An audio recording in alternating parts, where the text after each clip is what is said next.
तरफ कोहरा ही कोहरा हो रखा था। रास्तों में ओस जम गई थी। ठंड इतनी थी कि लोगों के हाथ पैर सुन पड़े जा रहे थे। इतनी ठंड में ऑटो वाला रमेश अपना ऑटो लेकर रास्तों में घूम रहा था। उसे पैसेंजर की तलाश थी। साहब, कहीं जाना है क्या? आइए मैं छोड़ देता हूँ। रमेश को एक आदमी दिखा तो रमेश ने उससे पूछ लिया, लेकिन उस आदमी ने कहा, अरे नहीं भाई साहब, मेरा घर पास ही में है। मैं तो बस कुछ दवाइयाँ खरीदने गया था। दवाई? इस शब्द को सुनकर रमेश की बोलती बंद हो गई, क्योंकि उसे भी तो दवाई खरीद कर घर जाना है। घर पर उसकी 3 साल की बेटी बीमार है और उसकी गर्भवती बीवी दर्द के मारे तड़प रही है। रमेश के पास उन लोगों के लिए दवाई तक खरीदने के पैसे नहीं, इसीलिए तो वो इतनी रात को इतनी ठंड में ऑटो लेकर बाहर निकला है। लेकिन अफसोस उसे एक भी भाड़ा नहीं मिला। वो खाली हाथ घर लौटा। घर लौटते ही उसकी बूढ़ी माँ उसके पास आई। बेटा, आ गया बेटा, खाने को कुछ लाया है क्या? खाना नहीं माँ। बहू और पोती की दवाई? नहीं माँ, नहीं ला पाया। एक भी भाड़ा नहीं मिला, ऊपर से ऑटो का तेल भी खत्म हो गया। रमेश को अपनी गरीबी पर शर्म आने लगी।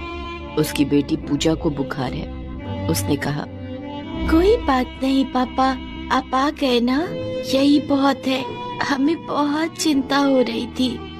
उसकी गर्भवती बीवी सरला ने दर्द से तड़पते हुए कहा, हाँ, हम सब कब से आप ही का इंतजार कर रहे थे। हम भूखे भी रह लेंगे, कोई बात नहीं। लेकिन एक मर्द ही समझ सकता है कि रमेश के दिल के अंदर तब क्या चल रहा था। वो दवाई और खाना तक नहीं खरीद पाया। लेकिन उस रात उन लोगों के साथ और भी कुछ बुरा होने वाला था, और उसके लिए वो लोग तैयार नहीं थे। रात बढ़ते ही ठंड पड़ने लगी। उन लोगों का घर टूटा फूटा था, इसीलिए घर के अंदर भी ठंड बढ़ रही थी। वो चारों एक रजाई में ही सोए हुए थे। बीच रात को पूजा का बुखार बढ़ने लगा। माँ, पापा, मेरे हाथ पैर पे दर्द हो रहा है। ये सुनकर रमेश और सरला पूजा के सर पर जल पट्टी करने लगे, और कर भी क्या सकते थे वो। लेकिन अभी तो और भुगतना बाकी था। पूजा की तबीयत ठीक हो ही रही थी कि तभी जोर से तूफान आ गया। अरे बाप रे, इतनी ठंड के मौसम में तूफान कहाँ से आ गया? लगता है भगवान ने आज हम जैसे गरीबों को अपने पास बुलाने का फैसला कर ही लिया है। अरे नहीं माँ, ऐसा मत कहिए। भगवान दयालु है, देखना सब कुछ ठीक हो जाएगा। बाहर बहुत ज्यादा तूफान शुरू हो गया। जो 2-3 दुकानें खुली थी वो भी बंद होने लगी। बाहर कुछ लोग बैठकर आग सेक रहे थे। अरे ये क्या, इतना भयानक तूफान! सारे पेड़ जोर जोर से हिल रहे हैं। भागो भागो! सभी इधर उधर भागने लगे। रमेश अपने परिवार के साथ अपने घर के अंदर डर से सहमा हुआ बैठा रहा, और तभी एक दुर्घटना घट गई। उन लोगों के घर के पास ही एक बड़ा सा पेड़ था। तूफान में वो पेड़ अचानक से उन लोगों के घर के ऊपर गिर गया और घर टूट गया। अरे बाप रे, ये क्या? जानकी के पैर में चोट लग गई। वो लंगड़ाने लगी। हे भगवान, ये किस बात की सजा दे रहे हैं आप हमें? हमने आखिर कौन सी गलती की है? चारों बैठकर रोने लगे। उनका घर भी नहीं रहा। वो लोग वहाँ से निकलकर ऑटो के अंदर चले आए। बैठ जाओ सभी, आज से यही हमारा घर है। जानकी, सरला और पूजा ऑटो के अंदर बैठ गए। लेकिन ऑटो में तेल नहीं था, इसलिए रमेश ऑटो धकेलने लगा। हे भगवान, मुझे शक्ति दीजिए भगवान, शक्ति दीजिए। इतनी ठंडी और ऊपर से तूफान के चलते ठंडी दुगनी हो गई। रमेश की बोलती बंद हो जा रही है। जानकी कहती है, ऐसी ठंड मैंने अपनी जिंदगी में नहीं देखी। अब हमें कोई नहीं बचा सकता, कोई नहीं। सरला गर्भवती है, उसकी तकलीफ सबसे ज्यादा है।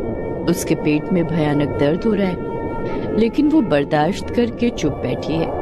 लेकिन ज्यादा देर वो चुप होकर बैठ नहीं पाई। उसके पेट में भयानक दर्द शुरू हो गया। रमेश बेसहारा सा महसूस करने लगा। सब कुछ आज रात को ही होना है क्या? ऐसे ही कुछ देर बीत गए। ऑटो के अंदर सरला तड़पती रही और ऑटो में ही उसकी डिलीवरी हो गई। उसे एक बेटी हुई। सरला ने उसे अपनी गोद में जोर से जकड़ लिया ताकि उसे ठंड न लगे, और अपनी बेटी का चेहरा देखकर रमेश को जैसे शक्ति मिल गई। वो दुगने जोर से ऑटो को धकेलने लगा। बारिश आई। बारिश में रमेश पूरा भीग गया। ऑटो के अंदर वो लोग सुरक्षित बैठे रहे। ऐसी ही सुबह हो गई। भूख, दर्द और ठंड के मारे सभी बेकाबू हो गए थे। एक जगह आकर रमेश ने हार मान ली। नहीं, और नहीं होगा, और नहीं होगा। रमेश ऑटो छोड़कर बैठ गया। तभी उन लोगों ने देखा कि एक जगह कच्चे चावल, कच्चे दाल और सब्जियां बांटी जा रही हैं। ये देखकर सरला ने कहा, भला कच्चे चावल और सब्जी लेकर हम क्या करेंगे?